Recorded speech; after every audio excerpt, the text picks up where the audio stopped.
I got a piece of mail this weekend that for most of my life I never imagined I would get. Ignore the weird fold I'm doing to cover up my address, but yes, I may be going to jury duty. Because while the conditional pardon that got me out of prison didn't restore my rights, I filed a separate petition and did have my rights restored that very same year. And it's not that long ago that my buddy Matt was called in to serve jury duty. He, like everybody else, assumed he'd be immediately disqualified because of his criminal history, but he was actually sat on that jury and had to sit through a very long, very arduous, very ugly trial.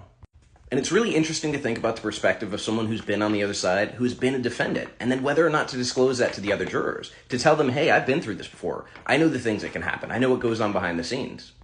And the other reality is, unless someone has been directly affected by the justice system, they often know little about it. I had a buddy who was called to jury duty 3 times in 3 years, which just seems incredibly rare, and in each time he had to instruct the other jurors, like, hey, you can't just find the guy guilty because you don't like him. Like, that's not okay. You cannot send him to prison because you think that he might have thought something when there's no evidence to that effect.